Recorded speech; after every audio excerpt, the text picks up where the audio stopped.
Now, On the subject of midnight movies. It's hard. It's just hard to know where to begin with this. This is the freshest film in my mind. I watched it late last night after I'd come out of Monster Calls.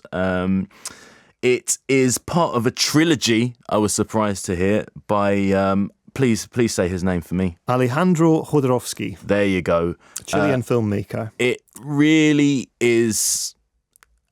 I have no words. Okay. It is called Endless Poetry. Robbie, just enlighten me. Okay, so I'll do my best. I mean, the thing is with Jodorowsky is he's the godfather of the midnight movie, basically. These are films that are dreamlike and disturbing and carnivalesque, and it's not that they don't make sense, but they're not designed to connect with you on a sense-making level. I mean, this is just what he's always done. It's interesting you said trilogy as well. I was under the impression this was the second part of a pentalogy, if that's the right word. Wow. A 5-part autobiography. Basically, back in the 60s and 70s, Jodorowsky made his name with films like El Topo and The Holy Mountain and Santa Sangre. Santa Sangre, not a Christmas film. Just, don't be fooled by the title.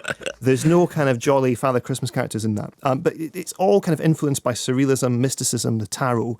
And then in 1990, after he made a film called The Rainbow Thief that he subsequently disowned, and he went into this 23-year filmmaking hibernation. He pursued various other projects. Some films he tried to get started and he couldn't. And then he came back in 2013 with a film called The Dance of Reality, which was the first in this either 3 or 5 part, his own life story, but told in this kind of weird Buñuelian Fellini style. Magic realist framework. And so in The Dance of Reality, that took us through his childhood and teens, and it was to do with his father, his own upbringing and his relationship with politics. It was kind of like Fellini's Amarcord, looking back on a childhood and, looking at the community that was around you and how that community operated, but, making it grotesque and fabulous and heightening everything. This is sort of, think of it as Amarcord 2, Armed and Fabulous. It takes him from his teens through to his early 20s. His family relocate to the city of Santiago. And young Alejandro, who is, now this is where it really gets tricky. Young Alejandro in this film is played by Jodorowsky's youngest son. Oh, really? Yeah. Okay. Young Alejandro's father is played by Brontes Jodorowsky, who is Jodorowsky's oldest son. And the actress that plays young Alejandro's mother also plays his lover, Pamela Flores. So it is like this kind of, it's built on this sort of Freudian concertina of the different relationships just constantly flexing against each other in very strange ways. And it's fully intentional. You're supposed to know that these are family members playing these roles. And that's why Jodorowsky himself, I don't know if you realize this kind of old guy who drops into the action wearing his purple suit and starts shouting advice at the characters that they may or not be able to hear. That's the director. So he's kind of meeting his past selves in the form of his own children in real life and shouting abuse at them, not abuse, but, advice about how to get through life. So it takes him from the moment that he leaves home and moves into this Chilean artists' commune, where there are people trashing pianos and pouring paint over their heads and all these kind of great artistic things. And then he also strikes up a relationship with a poetess called Stella Diaz, who is a real Chilean poet, but who's reimagined here as this scarlet-haired, voluptuous punk who's covered in rainbow body paint. He meets her at this special bar where artists get in touch with their muses. She can also kick some butt. Yeah, and there's a barroom brawl in here that harkens back. I mean, a lot of the early Jodorowsky stuff is Western themed, influenced by spaghetti westerns and things. And that barroom brawl scene in this is kind of going back to that in a really delightful way. But the whole thing is this relationship and all of his other escapades and friendships in the film are built towards him coming into himself as an artist, as a poet. And it ends with him, going off to Paris to save surrealism, which is this wonderfully massive ambition for a guy in his young 20s. I mean, the film is completely nuts, and it's about someone whose artistic career has been nuts. There are events where he's defacing statues of Pablo Neruda with a friend. He hosts a poetry recital, where he starts pelting the audience with raw meat and eggs. And there's this scene where he and a friend, Enrique Lin, who's another poet, they go for a walk around town, and there's this revelatory moment where they come across a vegetable truck that's parked sideways in an alleyway. And they realise that rather than skirting around it, they can just climb over and keep going. So they basically walk in a straight line for as long as they possibly can.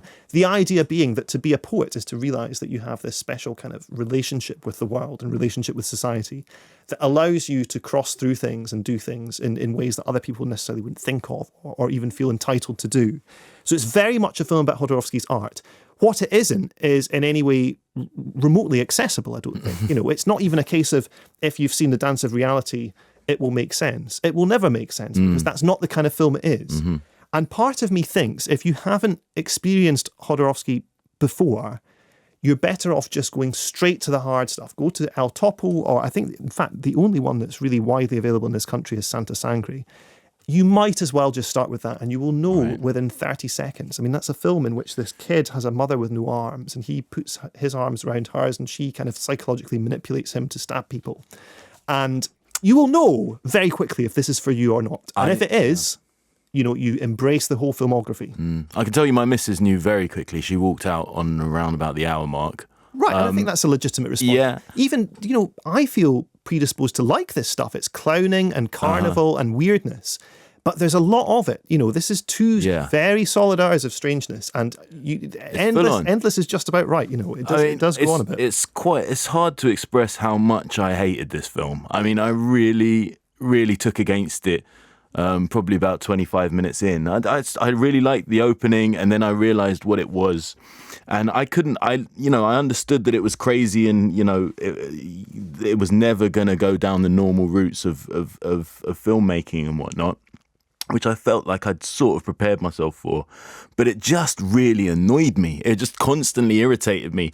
And I just couldn't get over how pompous and self-obsessed the film was. I mean, they're poets, they're just poets. I just think all of us as artists, whatever we are, when it comes to creating art, it's a cool thing, and sometimes millions of people get into this cool thing that you did, but you're just an artist, man. After a while, I was just like, who cares? Who cares? I was cheering on the bar brawl because I was like, finally, some people are getting punched in the face doing what I'd really like to do to this film and everybody involved. But there we go. That's my view. I'd love to hear the vast, the nation's view, but I just don't think that many people are going to see this film. The thing is, he has his champions. Back in the olden days, it was John Lennon and George Harrison were huge supporters of his early work, and they were people that really got it out to a wider audience. Nowadays, they also did a lot of acid.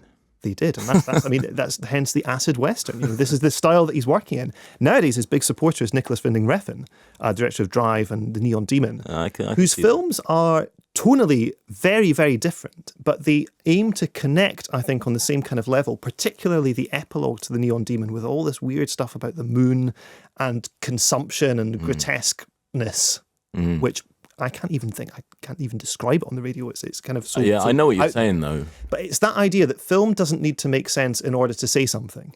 Make sense in an explicit way. I mean, because obviously it all makes sense to Jodorowsky. Yeah, and there's room for everything out there, but there's no room in my house for this. Okay.